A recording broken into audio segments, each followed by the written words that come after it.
Vijay party గెలిచింది. తాను కూడా 2 స్థానాలలో పోటీ చేసి గెలిచాడు. అతి పెద్ద పార్టీగా అవతరించి అధికారంలోకి రాగలిగాడు. ఒక మంచి రోజు చూసుకుని తమిళనాడు ముఖ్యమంత్రిగా ప్రమాణ స్వీకారం చేస్తాడు. కొత్తగా ఏర్పడిన ప్రభుత్వానికి 6 నెలల పాటు హనీమూన్ పీరియడ్ ఉంటుంది. ఆ తర్వాత అసలు సవారీ మొదలవుతుంది. ప్రతిపక్షాలు అప్పటిదాకా ఎదురు చూస్తాయి. ఆ తర్వాత విమర్శలు మొదలు పెడతాయి. రాజకీయం అంటేనే అలా ఉంటుంది కదా. అప్పటిదాకా విజయ్ని అభిమానించిన వారు విమర్శలు చేస్తారు, ఏకవాక్యంతో సంబోధిస్తారు, అవసరమైతే వ్యక్తిగత విషయాలను కూడా లాగుతారు.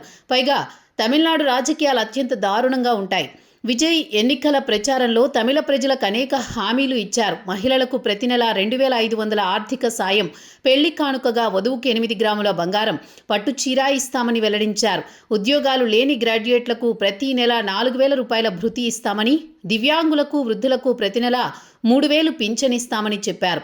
ఏడాదికి 6 వంట గ్యాస్ సిలిండర్లు ఉచితంగా ఇస్తామని, గృహాలకు 200 యూనిట్ల విద్యుత్ ఉచితంగా ఇస్తామని ప్రకటించారు.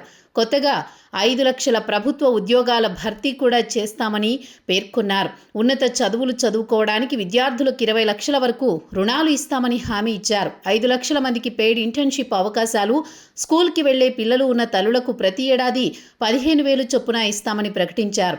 5 ఎకరాల పంట భూమి ఉన్న రైతులకు వ్యవసాయ రుణాలు మాఫీ చేస్తామన్నారు. ఈ హామీలు తమిళ ప్రజలను విజయ్ వైపు చూసేలా చేశాయి. తమిళనాడులో సంక్షేమ పథకాలు అమలు చేయడంలో రాజకీయ పార్టీ నాయకులు సరికొత్త విధానాన్ని అవలంబిస్తారు. గతంలో కరుణానిధి, జయలలిత ఓటర్లకు టీవీలు, కుక్కర్లు, వాషింగ్ మిషన్లు కూడా ఇచ్చారు. ఇలా చెప్పుకుంటూ పోతే ప్రజలను సోమరులను చేయడానికి తమిళనాడు నాయకులు గట్టిగానే కంకణం కట్టుకున్నారు. విజయ్ హామీ ఇచ్చినట్టు తమిళ ప్రజలకు ఆ పథకాలు మొత్తం అమలు కావాలంటే లక్షల కోట్ల బడ్జెట్ కావాలి.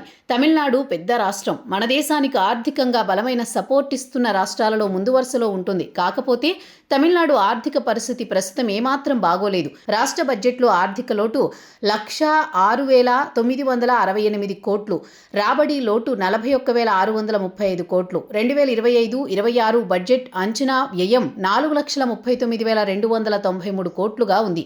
రాబడి లోటు, ఆర్థిక లోటు స్పష్టంగా కనిపిస్తున్న నేపథ్యంలో విజయ్ తన ముందు ఉన్న సవాళ్లను ఎలా ఎదుర్కొంటారో చూడాల్సి ఉంది. రాష్ట్ర వనరుల నుంచి 75.3, కేంద్ర పన్నులు, గ్రాంట్ల నుంచి 24.7% రాబడిని తమిళనాడు ప్రభుత్వం అంచనా వేసింది. ఇది ఆచరణలో సాధ్యమయ్యే అవకాశం కనిపించడం లేదు.